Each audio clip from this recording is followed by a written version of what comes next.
अस्सलाम वालेकुम। उम्मीद है आप सब लोग खैरियत से होंगे। आज हम इंशाल्लाह pure mathematics 2 and 3 A2 level उसका जो चैप्टर है ट्रिग्नोमेट्री हमने स्टार्ट किया था। लेक्चर नंबर 1 उसका हो गया था। लेक्चर नंबर 2 हम स्टार्ट करने लगे हैं। लेक्चर नंबर 1 के अंदर हमने कुछ नई रेशोज़ हमने देखी थी जो कि साइन, कोसाइन और टेन की ही आगे रेशो से, जिससे हमने ये कहा था कि sine theta equals perpendicular over hypotenuse होता है।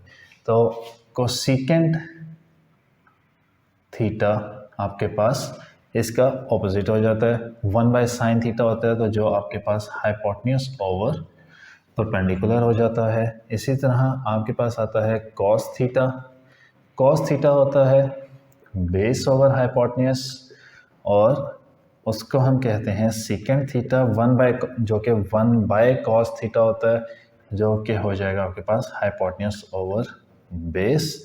और टेन थीटा होता था परपेंडिकुलर ओवर बेस, और जिसको 1/10 करें तो वो कॉट थीटा मतलब contingent theta which is base over perpendicular.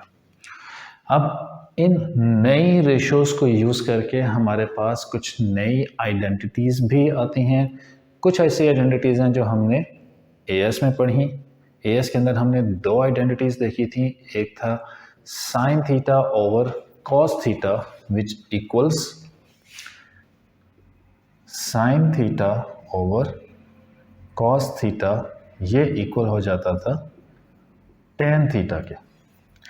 इसके बाद हमने कुछ और एक आइडेंटिटी और पढ़ी थी, that sine square theta plus cos square theta equals 1। आज एक तो ये देखेंगे कि वो आइडेंटिटी कैसे बनी।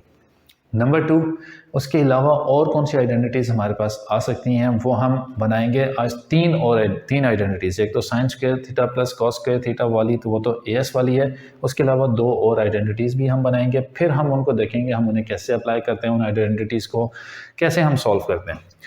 देखिए, कोई भी एक ट्राइंगल है, ट्राइंगल के अंदर हमारे पास एक पाइथागोरस थ्योरम जो कि हम ओ लेवल से पढ़ते आ रहे हैं, that is H square equals P square plus B square. अब hypotenuse equals perpendicular plus base. हमने क्या करना है, हमने बारी बारी इस इक्वेशन में से एक दफ़ा एच स्क्वायर को 1 बनाना है। एच स्क्वायर को 1 बनाने का तरीका ये होगा कि हम एच स्क्वायर पूरी इक्वेशन को एच स्क्वायर से डिवाइड कर दें। एच स्क्वायर, जब H square divide by H square, ये हो गया 1। अब perpendicular divide by hypotenuse, perpendicular divide by hypotenuse आपके पास क्या होता है, साइन। तो परपेंडिकुलर डिवाइड बाय हाइपोटेन्यूज का स्क्वायर हो गया sign square theta, plus base over hypotenuse, base over hypotenuse होता है आपके पास कॉस, और जब इनका स्क्वायर चल रहा है तो ये हो गया कॉस स्क्वायर थीटा। तो ये आइडेंटिटी हमारे पास एएस में भी थी। एक हमारे पास ये आइडेंटिटी आ गई, मैं उन्हें अंडरलाइन कर रहा हूँ आइडेंटिटीज़ को, ताकि हम इनको हाईलाइट कर सकें। फिर अभी हमने क्या किया, हमने हाइपोटेन्यूज को 1 बनाया। अब नेक्स्ट उसमें हम क्या करेंगे, मैं कोशिश ये कर रहा हूँ कि इसी पॉइंट के अंदर मैं यहीं पे आइडेंटिटीज़ को कवर अप कर लूँ। H square equals P square plus B square. Hypotenuse को तो हमने 1 बना लिया। अब हम ट्राई ये करते हैं कि हम परपेंडिकुलर को 1 बना दें। मैं इनको पूरा बॉक्स बना देता हूँ ताकि वो मिक्स अप ना हो जाए। अब परपेंडिकुलर को 1 बनाना है, परपेंडिकुलर को 1 बनाना है तो कंप्लीट इक्वेशन को परपेंडिकुलर के स्क्वायर से डिवाइड कर देते हैं।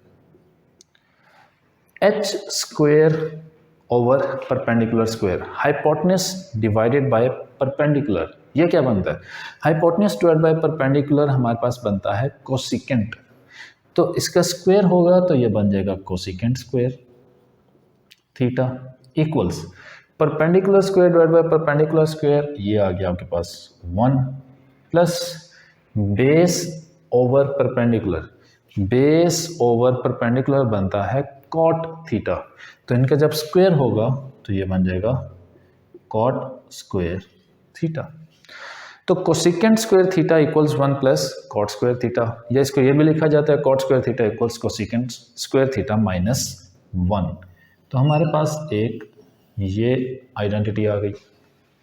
ठीक, हमने हाइपोटेन्यूज को पहले 1 बनाया, फिर हमने परपेंडिकुलर को 1 बनाया, अब हम बेस को 1 बनाते हैं। That is h square equals P square plus B square. अगर हमें बेस को 1 बनाना है, बेस स्क्वायर को 1 बनाना है, तो कंप्लीट इक्वेशन को डिवाइड कर देंगे बी स्क्वायर से, B square and B square.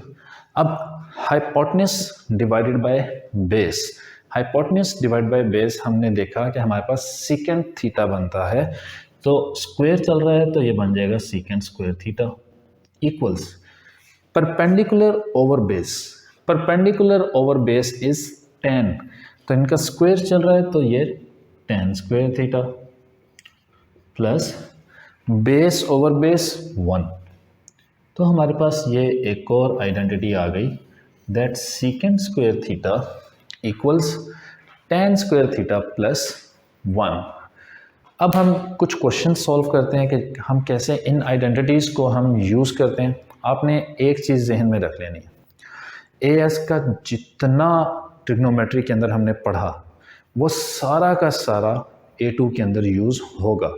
अगर आपको एएस की ट्रिग्नोमेट्री में से कोई भी ऐसी चीज़ है जिसके ऊपर आपकी ग्रिप नहीं है अच्छी, तो आप एएस की ट्रिग्नोमेट्री का लेक्चर देखें और उसके अंदर से सारी चीज़ों को कवर अप करें बहुत अच्छे से, क्योंकि A2 में ट्रिग्नोमेट्री एक उन चैप्टर में शुमार किया जाता है जो ज़रा मुश्किल होते हैं, जो स्टूडेंट्स जिसमें फंसते हैं।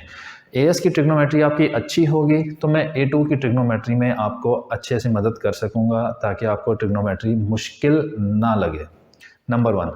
नंबर 2, ट्रिग्नोमेट्री का हमारा कॉन्सेप्ट क्या था, ट्रिग्नोमेट्री का पर्पस क्या था एएस के अंदर। पर्पस यही था कि सारी इक्वेशंस, डिफरेंट तरह की इक्वेशंस सॉल्व करने के बाद एट द एंड हमने करना क्या होता है, हमने एंगल फाइंड करना होता था।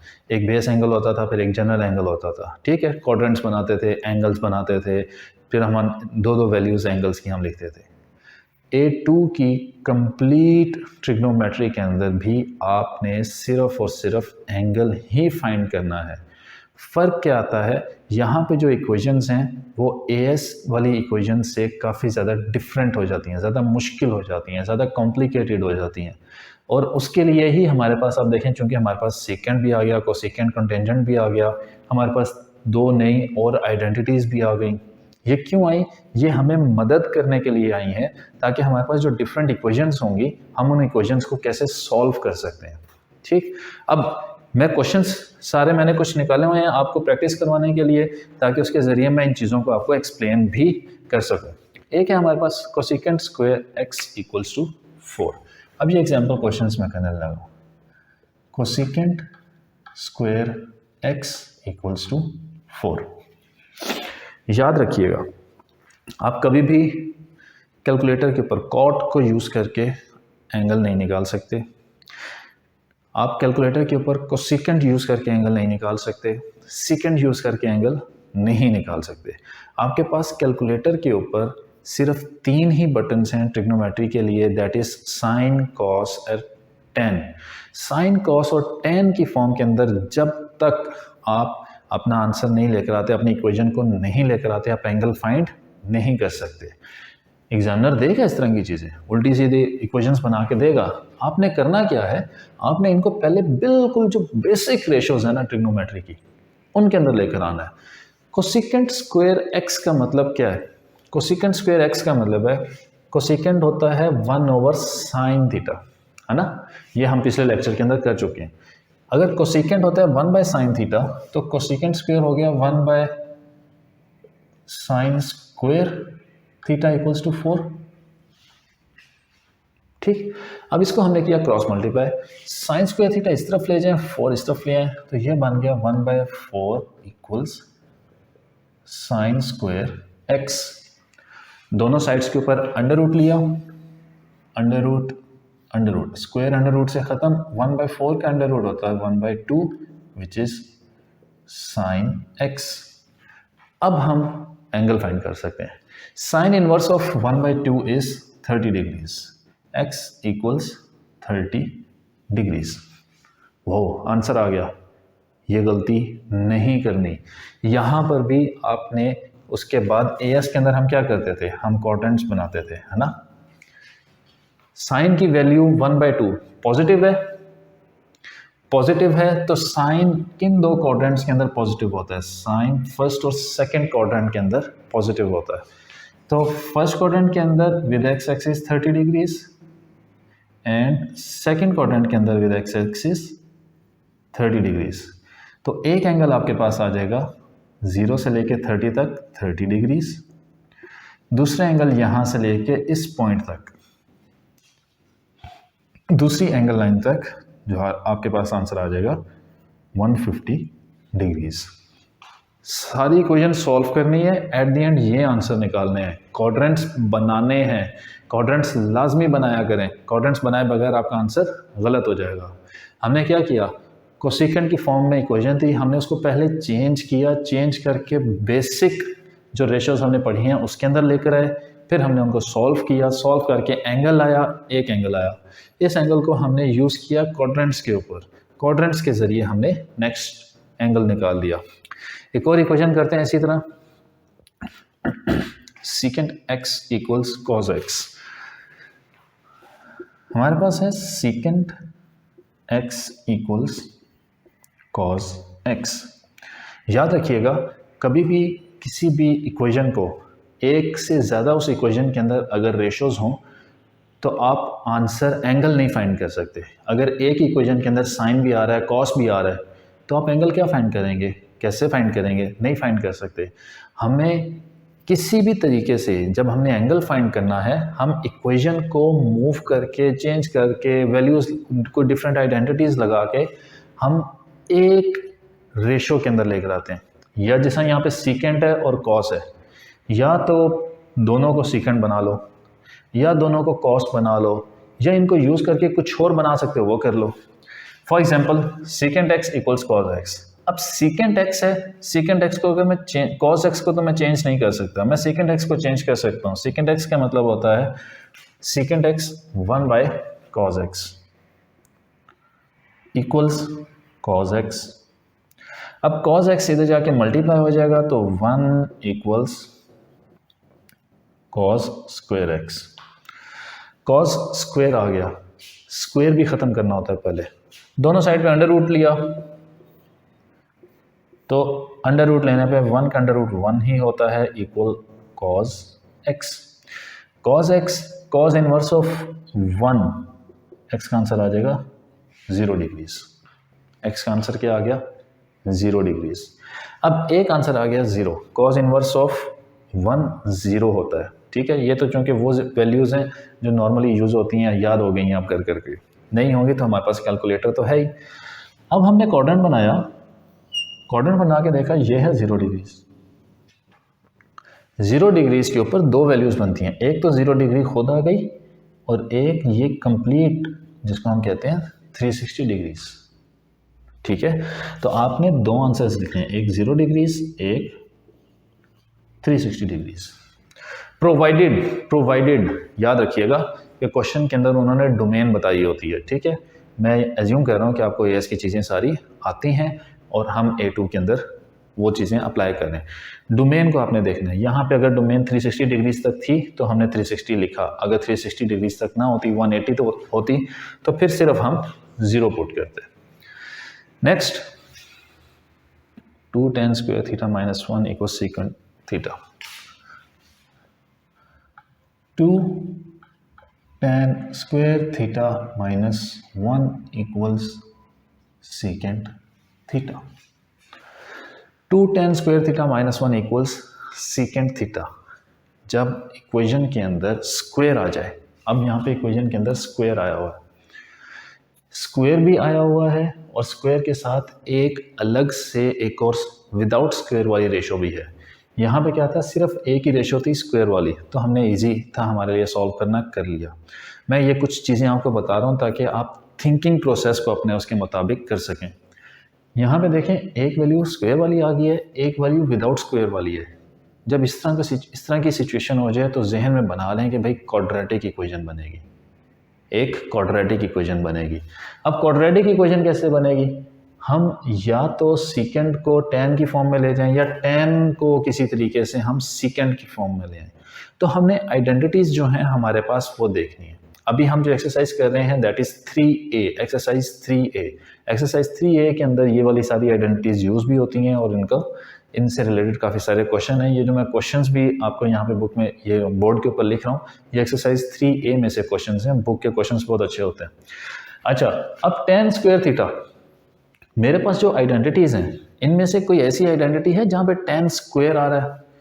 ओके, यहाँ पे tan स्क्वायर आ रहा है, इधर आ रहा है नहीं आ रहा, इधर आ रहा है नहीं आ रहा, यहाँ पर आ रहा है। यहाँ पे tan स्क्वायर थीटा को अगर मैं यूज़ करना चाहूँ तो tan स्क्वायर थीटा का मतलब ये होगा कि सीकेंड स्क्वायर थीटा -1, है ना। तो यहाँ पे पुट करता हूँ value 2 into secant square theta -1 equals secant theta. Secant square theta -1 equals secant theta. गलती होने लगी थी भाई। कैसे? कि देखो tan स्क्वायर थीटा की जगह सीकेंड स्क्वायर थीटा -1 आया, ये -1 जो है ये तो वैसे ही इक्वेशन के अंदर था ना। तो अब 2 मल्टीप्लाई हुआ तो 2 secant square theta -2 -1 equals secant theta. यहाँ से हम अगर रीअरेंज करें इक्वेशन को, 2 सीकेंड स्क्वायर थीटा, ये भी इस साइड पर आ गया, माइनस सीकेंड थीटा -3 इक्वल्स 0। अब क्या करेंगे? अब ये करेंगे कि अब आपने एएस का क्वाड्रेटिक्स का जो सबसे पहला चैप्टर है बुक का, उसके अंदर एक कॉन्सेप्ट पढ़ा था कि हम किस तरीके से कोई भी इक्वेशन, क्वाड्रेटिक इक्वेशन के अंदर किस तरह हम इक्वेशन को चेंज कर सकते हैं, बना सकते हैं। अगर मैं यहाँ पे अज्यूम कर लूँ, let's assume that secant theta equals x, तो इसका मतलब ये हुआ कि secant square theta equals x square. अब ये इक्वेशन आपके पास क्वाड्रेटिक फॉर्म में आ गई, तो 2x स्क्वायर -x-3 इक्वल्स 0। ठीक हो गया। अब आपको दिमाग ज़्यादा लगाने की ज़रूरत नहीं है, आपने कैलकुलेटर उठाना है। कैलकुलेटर उठा के कैलकुलेटर का आपने मोड चेंज करना है। मोड में जाना है इक्वेशन में। इक्वेशन के अंदर आपके पास 1 2 3 थर्ड नंबर के ऊपर आपके पास क्वाड्रेटिक इक्वेशन का फॉर्मेट होता है। कैलकुलेटर, यहाँ पे पहली वैल्यू a की वैल्यू आएगी, a की वैल्यू है 2 पुट की, b की वैल्यू -1 पुट की, c की वैल्यू -3 पुट किया और आंसर दबाया आपने, तो एक वैल्यू x की आ गई, x इक्वल्स 3/2। दोबारा इक्वल दबाया, एक x की वैल्यू आ गई -1। अब x की आपके पास दो वैल्यूज़ आ गई। यहाँ पे मिड टर्म ब्रेकिंग करके पूरी वर्किंग शो करने की ज़रूरत नहीं है, आप कैलकुलेटर यूज़ करके डायरेक्टली इनको सॉल्व कर सकते हैं। ठीक है, सॉल्व कर लिया, x की दो वैल्यूज़ आ गई, एक x इक्वल्स 3/2, x इक्वल्स -1। अब हमने x को क्या एज्यूम किया हुआ था? x को तो हमने सीकेंड थीटा एज्यूम किया था, तो मतलब ये हुआ कि secant theta equals 3/2 and secant theta equals -1। और सीकेंड थीटा जो होता है वो किसके इक्वल होता है? अभी भी हम सीकेंड इनवर्स 3/2 नहीं कर सकते, हमने सीकेंड को चेंज करना है बेसिक रेशो के अंदर, साइन कॉस या tan में से। सीकेंड थीटा होता है 1/cos theta, so 1/cos theta equals 3/2 and 1/cos theta equals -1। यहाँ पे 1/cos थीटा इक्वल्स 3/2, यहाँ पे 1/cos थीटा इक्वल्स -1। तो सॉल्व करते हैं, जब cos थीटा उधर चला गया, 3 इधर आ गया, 2 उधर चला, रेसिप्रोकल्स ले लिया बेसिकली, तो cos theta equals 2/3 and cos theta equals -1। ठीक, cos इनवर्स ऑफ 2/3 एक आंसर आएगा, cos इनवर्स ऑफ -1 एक और आंसर आएगा। ठीक है। कॉस की वैल्यू जो जब -1 होती है तो उस टाइम के ऊपर अगर हम एंगल की बात करें तो हमारा एंगल 180 डिग्री बन रहा होता है, ठीक है। कॉस 180 डिग्री, 180 कॉस 180 पे -1 होता है। और कॉस इनवर्स ऑफ 2/3 मुझे तो याद नहीं है भाई, हम देखते हैं शिफ्ट कॉस 2/3, आंसर आ जाता है 48.18। 48 थीटा इक्वल्स 48.18, थीटा इक्वल्स 48.18। अब यहाँ पे 2 थीटा की वैल्यू आंसर्स आ रहे हैं। अगर तो उन्होंने डोमेन गिवन है 180 डिग्री तक, क्वाड्रेंट हम फिर भी बनाएंगे, यहाँ पे इसके लिए भी क्वाड्रेंट बनाएंगे और इसके लिए भी क्वाड्रेंट बनाएंगे, ठीक है। अब cos थीटा की वैल्यू -1 जो है वो सिर्फ एक ही दफ़ा होती है, वो 180 डिग्रीज पर ही होती है, उसके अलावा और कहीं पे नहीं होती।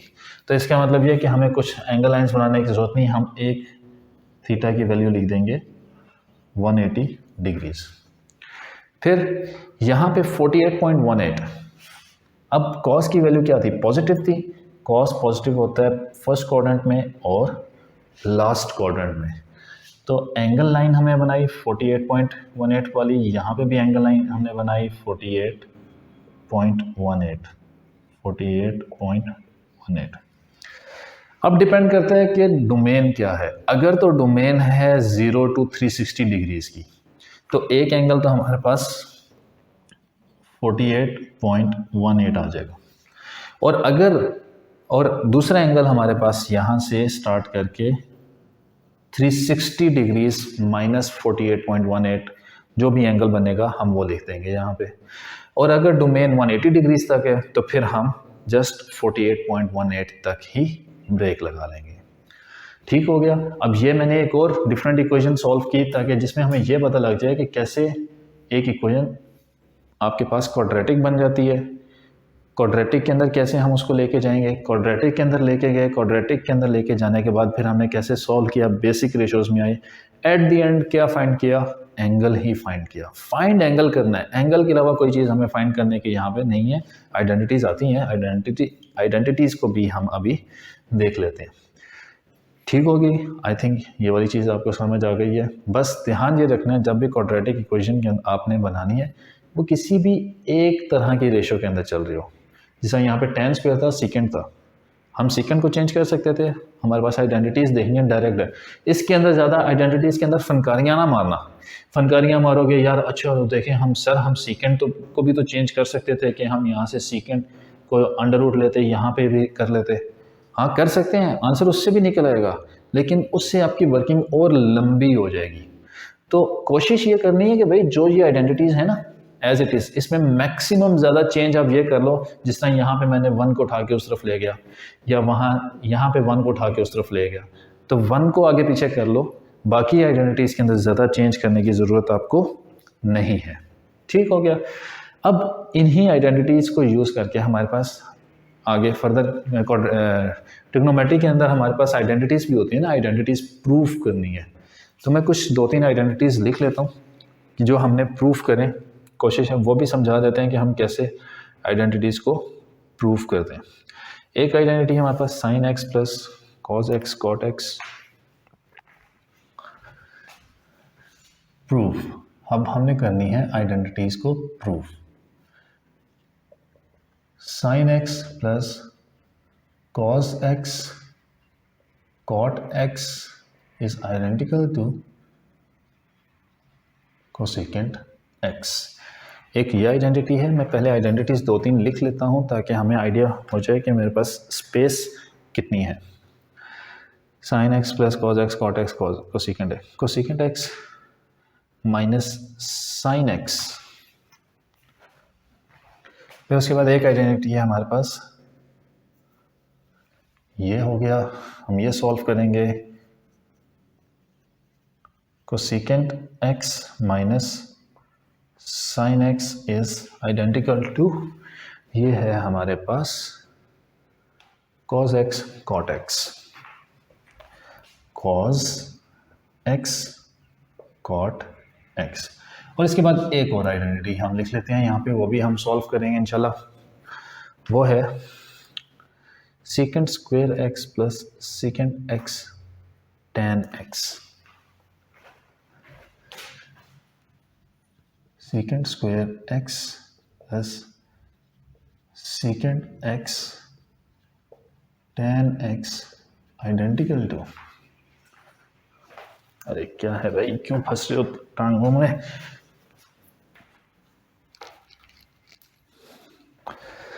ओके तार फंसने लग पड़ी थी यार टांग में। Second square x plus secant x tan x 1/1 minus sine x, 1/1 minus sine x. ठीक हो गया। अब हम ये आइडेंटिटीज देखते हैं। आइडेंटिटीज को सॉल्व करने के लिए आपको जहन में दो टिप्स होनी चाहिए। नंबर 1, आपने क्या चीज बनानी है, कोसेकेंट एक्स बनाना है। अब कोसेकेंट एक्स कोई बेसिक रेशो नहीं है ट्रिग्नोमेट्री की। आप कोसेकेंट एक्स को चेंज करना चाहो तो चेंज कर सकते हो, थोड़ा सा कैसे यार, कोसेकेंट एक्स होता है 1/sin x। तो मतलब ये कि अगर मैं लेफ्ट हैंड साइड पे किसी तरीके से 1/sin x ले आऊं तो मैं कोसेकेंट x बना सकता हूं। ये जो चीज़ होती है ना, इसको एक स्टेप कर लिया करो, उसके अंदर आपको फर्दर ऑप्शन नज़र आ जाती है। और हमें अलाउड होता है कि हम साइन के लेफ्ट हैंड साइड को चेंज करें या हम राइट हैंड साइड को चेंज करें, हमारी मर्जी है। बट ज़्यादातर मोस्टली भी ये कह लें, मैं हमेशा ही लेफ्ट हैंड साइड को ही चेंज करता हूँ, क्योंकि लेफ्ट हैंड साइड के ऊपर हमारे पास ऑप्शंस ज़्यादा होती हैं। ठीक है, जब हमारे पास ऑप्शन ज़्यादा हैं तो हमारे पास फिर खेलने के लिए चीज़ें भी ज़्यादा हैं, हम उसके साथ मूव करके इजीली इस साइड पे पहुंच सकते हैं। तो लेफ्ट हैंड साइड को हमने चेंज करना है, और लेफ्ट हैंड साइड को चेंज करना है किस तरीके से, इस तरीके से कि भाई किसी तरीके से अगर हम 1/sin x ले आए तो वो कोसेकेंट x बन जाएगा। नेक्स्ट, ये पहला पॉइंट था। दूसरा पॉइंट ये कि ट्रिग्नोमेट्रिक आइडेंटिटीज़ को प्रूव करने के लिए आपने कोशिश ये करनी है कि आप आइडेंटिटीज़ को उनकी जो बेसिक रेशोज़ है ना, साइन और कॉस की फॉर्म के अंदर अगर आप लेके चलेंगे ना तो आपके लिए ज़्यादा आसानी होगी। कुछ जगहों के ऊपर वो चीज़ एप्लीकेबल नहीं भी होती, कुछ आइडेंटिटीज़ ऐसी हैं जहाँ पे साइन कॉस के अंदर जाए बगैर भी हम कर सकते हैं, लेकिन मोस्ट ऑफ द टाइम आप आइडेंटिटीज़ के अंदर चीज़ों को चेंज कर लें साइन और कॉस में, क्योंकि आपको पता है हर चीज़ साइन और कॉस से ही निकली है। तो आप साइन और कॉस को चेंज करके कुछ भी बना सकते हैं। अब जैसा यहाँ पर साइन एक्स है plus cos x cot x, तो सबसे पहले मैं यही करूँगा कि भाई sine x plus cos x into cot x. Cot x का मतलब होता है 1/tan x। कॉट एक्स क्या होता है 1/tan x, और 1/tan x का मतलब नॉर्मली tan x क्या होता है, tan x होता है आपके पास sin x over cos x। तो 1/tan x क्या हो जाएगा, वो हो जाएगा आपके पास cos x over sin x, है ना। तो 1/tan x का मतलब है cos x over sin x, तो ये हो गया cos x over sin x। अब यहां से किसी तरीके से अगर मैं 1/sin x निकाल लूँ ना, कोसेकेंट बन जाएगा cos x into cos x, sin x plus cos square x over sin x। LCM लेना पड़ेगा, एलसीएम लेते हैं। हमने यहाँ पे एलसीएम लिया sin x into sine x sign square x. मैं जो वर्किंग वगैरह कर रहा हूँ ना, वो A2 के जहन में रख के कर रहा हूँ कि आप लोग A2 में है, तो छोटी छोटी ये एलसीएम लिया तो साइन स्क्वायर कैसे बन गया, ये चीज़ आप लोगों को पता है। Sign square x plus cos square x. अब देखें sign square x plus cos square x क्या होता है। सबसे पहले जो हमने आइडेंटिटी बनाई थी 1 equals sine square x plus cos square X, तो sine square x plus cos square X बन गया आपके पास 1/sin x। तो दैट मीन्स 1/sin x क्या बन सकता है, कोसेकेंट x। प्रूव्ड, हमने आइडेंटिटी प्रूव कर दी। इजी पीजी, ये तो थी भी बड़ी आसान सी। ठीक है, बुक के अंदर काफ़ी मुश्किल मुश्किल आइडेंटिटीज़ भी हैं, लेकिन आइडेंटिटीज़ के लिए या ट्रिग्नोमेट्री के लिए मैं आप लोगों को ये कहूँगा कि बुक के अंदर जितने क्वेश्चंस हैं ना, आप सारे करें। बुक के क्वेश्चन जिस तरीके से हैं, जब भी एक्सरसाइज स्टार्ट होती है वो इजी क्वेश्चंस को लेके चलते हैं, आहिस्ता आहिस्ता आहिस्ता आहिस्ता उनको टफ करते जाते हैं। हर एक्सरसाइज के अंदर 10 से 15 क्वेश्चन हैं, टफ करते जाएंगे, और आखिरी क्वेश्चन ज़्यादा, सबसे ज़्यादा टफ आखिरी क्वेश्चन होते हैं। तो आइडेंटिटीज़ के अंदर भी इसी तरह, जब क्वेश्चन स्टार्ट होता है तो पहली आइडेंटिटीज़ ज़रा आसान होती हैं, फिर उसके बाद आहिस्ता आहिस्ता आहिस्ता वो मुश्किल होती चली जाती हैं। तो पहले आसान वाली आइडेंटिटीज़ से स्टार्ट करें ताकि आपके थोड़ा थिंकिंग प्रोसेस आपका बनना स्टार्ट हो। फिर जब मुश्किल आइडेंटिटीज़ पे पहुंचेंगे तो वो आपके लिए इतनी मुश्किल नहीं होंगी जैसे अगर आप डायरेक्टली उन पे चले जाएंगे। तो यहाँ पर नेक्स्ट आइडेंटिटी है हमारे पास cosecant X minus sine X equals cos x cot X. मैं वही करूंगा कि पहले मैं राइट हैंड साइड को एक स्टेप चेंज कर लूंगा। एक स्टेप चेंज करने का मतलब ये है कॉस एक्स तो कॉस एक्स ही रहेगा। कॉट एक्स का मतलब ये है कि अगर मैं cos x over sine x बना लूँ, cot x cos x over sine x, किसी तरीके से अगर मैं ये चीज़ यहाँ पर ले आऊँ तो मेरी आइडेंटिटी प्रूव हो जाएगी। तो कोसेकेंट एक्स का मतलब होता है 1 by sign x plus minus sine x. अगर हम अब यहाँ पे क्या करना है, एलसीएम लेना है, हमने लिया एलसीएम ले लिया साइन एक्स, तो एलसीएम लिया 1 माइनस साइन स्क्वायर एक्स। अब 1 minus sign square x divide by sine x, 1 minus sign square x किसके इक्वल होता है, यहाँ से अगर मैं 1 और ये साइन स्क्वायर एक्स को इस तरफ ले जाऊं तो 1 माइनस साइन स्क्वायर एक्स हो जाएगा इक्वल कॉस स्क्वायर एक्स के। So cos square x over sine x. अब कॉस स्क्वायर एक्स का मतलब यह है कि मैं उसको मल्टीप्लाई करके 2 दफ़ा लिख सकता हूँ, जिस तरह 2 का स्क्वायर होता है 2 इंटू 2, 3 का स्क्वायर होता है 3 इंटू 3। तो cos square cos x into cos x divided by sin x, वो चीज़ बन गई जो हमें यहाँ पे चाहिए, है ना। देखो जब यहाँ पे पहुंचे और यहाँ पे देखा, एक बड़ी सेटिस्फेक्शन मिलती है। पूरे ए लेवल्स की मैथ्स के अंदर जब हम क्वेश्चन सॉल्व कर रहे होते हैं ना, सबसे सेटिस्फेक्शन जो ज़्यादा मिलती है ना, वो मिलती है जब आइडेंटिटी प्रूव होती है। तो cos x divide by sin x क्या होता है, cot x, तो ये बन गया आपके पास cos x cot x proved. ये भी हमने प्रूव कर लिया आइडेंटिटी। ठीक, तो अब ये लास्ट आइडेंटिटी आज के लेक्चर में, बाकी इसके अलावा बुक के अंदर तो काफ़ी सारी आइडेंटिटीज़ हैं। अगली आइडेंटिटी हम देखते हैं, secant square x plus secant x tan x identical to 1 divide by 1 minus sine x.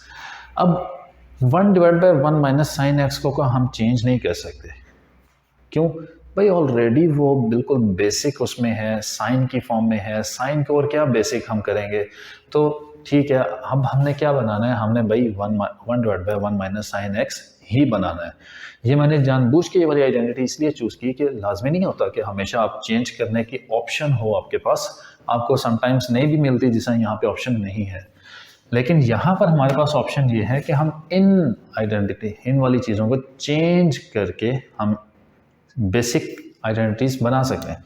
Second square x का मतलब होता है 1 by cos square x plus secant x 1 by cos x into tan x का मतलब होता है sine x divide by cos x. Basic उसमें आ गई। अब थोड़ा सा सिंप्लीफाई करते हैं चीज़ों को। 1 by cos square x plus cos square X into cos square X, denominator में यहाँ पर भी आ जाएगा आपके पास cos square X 1 into sine x. अब हमने जब एलसीएम लेने की ज़रूरत ही नहीं है, हमारे पास डिनोमिनेटर सेम है, तो ये सिंपल 1 प्लस साइन एक्स। आपके पास जब इस तरह की सिचुएशन हो तो आपने हमेशा ये ऑप्शन अपने जहन में ज़रूर रखनी है स्टक नहीं हो जाना कि यार पता नहीं आप यहाँ पे क्या करेंगे। आपने पहली चीज़ ये दिमाग के अंदर रखनी है कि अब इनमें से मैं किसको चेंज कर सकता हूँ फर्दर। 1 प्लस साइन एक्स को तो नहीं चेंज कर सकते, कॉस स्क्वायर एक्स को चेंज कर सकते हैं, ठीक है। और कॉस स्क्वायर एक्स को चेंज करके 1 plus sine x, cos square x का मतलब होता है 1 माइनस साइन स्क्वायर एक्स, ठीक है। यही जो हमारे पास आइडेंटिटी है इसको यूज़ करके। एक मिस्टेक, और मिस्टेक नहीं, एक केयरलेसनेस जो स्टूडेंट्स आइडेंटिटीज़ के अंदर करते हैं, या बल्कि पूरे ए लेवल्स के पेपर्स के अंदर भी वो बाज़ औक़ात ये करते हैं, जब स्टक हो रहे होते हैं तो फिर दिमाग के अंदर ना सोचने की कोशिश करते हैं कि मैं आगे क्या करूँगा, अच्छा उसके बाद फिर मैं क्या करूँगा। अरे जो भी होगा ना, जो भी करना होगा वो बाद में देखना, जो दिमाग के अंदर आ रहा है वो लिख दो, वो कर दो। जब वो चीज़ सामने लिखी हुई होगी आपके पास तो आपको ज़्यादा आसानी होगी फर्दर उससे अगला स्टेप देखने में। अब देखो 1 माइनस साइन स्क्वायर एक्स आ गया हमारे पास। अब यहाँ पर आपने ओ लेवल्स की एक आइडेंटिटी, ओ लेवल्स के अंदर हमने एक आइडेंटिटी पढ़ी थी, that is a square minus b square. और a square minus b square होता है a minus b into a plus b, या a plus b into a minus b, एक ही बात है। तो ये आइडेंटिटी, एक नंबर का स्क्वायर, एक टर्म का स्क्वायर, दूसरी टर्म का स्क्वायर, दरम्यान में माइनस का साइन है तो आप उसको ए माइनस बी ए प्लस बी या a plus B A minus B की फॉर्म में लिख सकते हैं। तो यहाँ पे अगर हम देखें 1 का स्क्वायर 1 ही होता है, साइन का स्क्वायर साइन स्क्वायर एक्स होता है, तो दोनों टर्म्स हमारे पास स्क्वायर वाली हैं। तो 1 माइनस साइन स्क्वायर एक्स को हम लिख सकते हैं 1 plus sine x divided by 1 plus sine x into 1 minus sine x. तो 1 plus sine x 1 plus sine x से कैंसिल हो गया और हमारे पास रह गया 1 divide by 1 minus sine x. वाह भाई वाह, ये तो प्रूव हो गई, प्रूव्ड, आइडेंटिटी प्रूव हो गई। आपने आइडेंटिटी को प्रूव करते वक्त बिल्कुल भी अपने माइंड को बंद नहीं करना। आपने ये नहीं सोचना कि ये ट्रिग्नोमेट्री A2 के अंदर है, इसमें कोई AS का काम नहीं हो सकता, कोई AS का कॉन्सेप्ट यूज़ नहीं हो सकता। सारा का सारा AS का कॉन्सेप्ट यूज़ हो सकता है। आपने A2 के ट्रिग्नोमेट्री का तक ये नहीं सोचना कि जो O लेवल्स के अंदर हमने ट्रिग्नोमेट्री में पढ़ा था वो नहीं यूज़ हो सकता कुछ, क्योंकि अभी हम A2 में हैं। सारा का सारा O लेवल्स वाला कॉन्सेप्ट A2 के अंदर भी यूज़ हो सकता है। फिर उसके बाद चूँकि अब हम सॉल्व करते हैं, अलजबरा यूज़ होता है, तो अलजबरा की जितनी भी आइडेंटिटीज़ हैं, अलजबरा के जितने भी लॉज हैं, जितने भी रूल्स हैं जो हमने ओ लेवल्स के अंदर पढ़े थे, सारे के सारे आपने ज़हन में रखने हैं। जिस तरह यहाँ पर क्या भी हमने कभी स्टार्टिंग में, जब मैं खुद ए लेवल्स के अंदर था, कोई इस तरह आइडेंटिटी सॉल्व करनी, तो कभी जहन में आता ही नहीं था कि अच्छा ये आइडेंटिटी भी, ये ए स्क्वायर माइनस बी स्क्वायर, इसका क्या ताल्लुक होगा ट्रिग्नोमेट्री के अंदर। लेकिन आइडेंटिटीज़ प्रूफ करने के अंदर ये यूज़ होते हैं। और कुछ स्टूडेंट्स ये भी ज़हन में रखते हैं, कुछ टीचर्स भी ये चीज़ बता देते होते हैं, मेरा नहीं ख्याल कि ज़्यादातर टीचर्स बताते होंगे, कुछ ये बात कर देते हैं समटाइम्स कि भाई आइडेंटिटी का जो क्वेश्चन है, आइडेंटिटी प्रूव करने का जो क्वेश्चन है, वो पेपर के अंदर 2 to 3 मार्क्स का आता है, तो आप बहुत ज़्यादा टाइम उसके ऊपर वेस्ट मत करें, ठीक है। मैं इस बात से एग्री करता हूँ, ठीक है, कि 3 मार्क्स का क्वेश्चन के लिए, आइडेंटिटीज़ के 3 मार्क्स के क्वेश्चन के लिए या 2 मार्क्स के क्वेश्चन के लिए एग्ज़ाम के अंदर बहुत ज़्यादा टाइम वेस्ट करना बेवकूफ़ी होगी। आप 3 मार्क्स को उस टाइम पे लीव कर दें, बाकी क्वेश्चन सॉल्व कर लें, दोबारा वापस आइडेंटिटीज़ के ऊपर आ जाएं। लेकिन इस चीज़ से कुछ स्टूडेंट्स गलत एक चीज़ निकाल लेते हैं, वो क्या, वो ये कि वो समझते हैं कि फिर हमें आइडेंटिटीज़ को प्रैक्टिस करने की भी ज़रूरत नहीं है। भाई ऐसी बात बिल्कुल नहीं है, आइडेंटिटीज़ को प्रैक्टिस ज़रूर करें, क्योंकि बहुत सारे क्वेश्चंस ऐसे आ सकते हैं और पास पेपर के अंदर ऐसे क्वेश्चंस हैं भी जहाँ पे अब फाइंड आपने एंगल करना है, आइडेंटिटी प्रूफ नहीं करनी, एंगल फाइंड करना है। वो क्वेश्चन है, वो इक्वेशन सॉल्व करनी है, और लेकिन उस इक्वेशन को सॉल्व करने के लिए पहले आपको कुछ आइडेंटिटीज़ लगा के उसको सॉल्व, इक्वेशन को वो कहते हैं सीधा पदरा करना है, ठीक है। इक्वेशन को ए की रेशो की फॉर्म के अंदर आप ला ही नहीं सक रहे हैं विदाउट यूजिंग आइडेंटिटी, तो आप इक्वेशन को कैसे सॉल्व करेंगे। फिर तो आप इक्वेशन वाला क्वेश्चन भी आपको मजबूरन छोड़ना पड़ जाएगा। अगर कोई ऐसा क्वेश्चन आ गया जहाँ पे इक्वेशन है लेकिन वहाँ पे भी आइडेंटिटीज़ कोई ना कोई लगा के उस इक्वेशन को आप इस फॉर्म के अंदर ला सकें जिसके अंदर आप उसको सॉल्व कर सकें। ठीक हो गया। तो आज के लेक्चर के अंदर हमने क्या देखा था, हमने स्टार्टिंग बेसिक रेशोज़, आइडेंटिटीज़ हमने बनाई, आइडेंटिटीज़ को यूज़ करके वैसे हम कैसे क्वेश्चन सॉल्व करते हैं, कुछ क्वेश्चन सॉल्व किए, 3 तरह की डिफरेंट आइडेंटिटीज़ के हमने प्रैक्टिस क्वेश्चंस किए।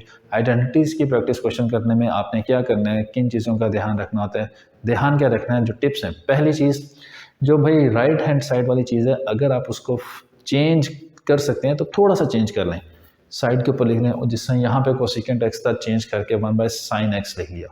उससे आपको थोड़ी सी हेल्प मिल जाती है कि मैं लेफ्ट हैंड साइड को ये अगर बना लूँ ना तो मेरे पास फाइनल आंसर आ जाएगा। फिर नंबर 2 उसके बाद कि भाई आप कभी भी साइन को उसमें कॉट और कोसेकेंट और कॉन्टेंजेंट स्क्वायर इस फॉर्म के अंदर जब आइडेंटिटी है, आप उनको कोशिश करके पहले चेंज करके ले आएँ बेसिक रेशोज़ के अंदर। बेसिक रेशोज़ कौन सी, साइन कॉस या टेन। नॉर्मली में टेन को भी नहीं, हम साइन और कॉस की फॉर्म के अंदर रखने की कोशिश करते हैं, क्योंकि साइन और कॉस को चेंज करके आप कुछ भी बना सकते हैं, उनको उनकी कम्बिनेशंस को यूज़ करके आप टेन भी बना सकते हैं, कोसेकेंट भी बना सकते हैं, सीकेंट भी बना सकते हैं। तो कम्बिनेशंस आपके पास काफ़ी ज़्यादा होती हैं, तो उनको यूज़ करके फिर दोबारा एक पॉइंट तक पहुँचना आपके लिए ज़्यादा आसान हो जाता है। अब ये थी हमारे पास एक्सरसाइज 3A। अब हर एक एक्सरसाइज मैं आपको साथ साथ मेंशन भी करता रहूँगा, और आने वाले हर लेक्चर के अंदर 1 या 2 आइडेंटिटीज़ और नहीं, मतलब डिफरेंट आइडेंटिटीज़ और आती जाएंगी, उनसे रिलेटेड क्वेश्चंस और उनसे रिलेटेड आइडेंटिटीज़ को हम सॉल्व करते जाएंगे। और थोड़ा सा हमें टाइम ज़्यादा लगेगा इस ट्रिग्नोमेट्री के चैप्टर को कवर अप करने के लिए, क्योंकि उसके अंदर बहुत ज़्यादा चीज़ें हैं, बहुत ज़्यादा आइडेंटिटीज़ आ जाती हैं, और फिर हर चीज़ को बारी बारी लेके चलना और उसको अच्छे से आपको एक्सप्लेन करना मेरा पर्पज़ है, ताकि आप ट्रिग्नोमेट्री के चैप्टर को जितना मुश्किल समझा जाता है, अगर वो उतना मुश्किल आपको ना लगे तो मेरी ये अचीवमेंट होगी। ठीक हो गया। अगले लेक्चर के लिए मुझे दें इजाज़त, अपना ख्याल रखें, अल्लाह हाफ़िज़।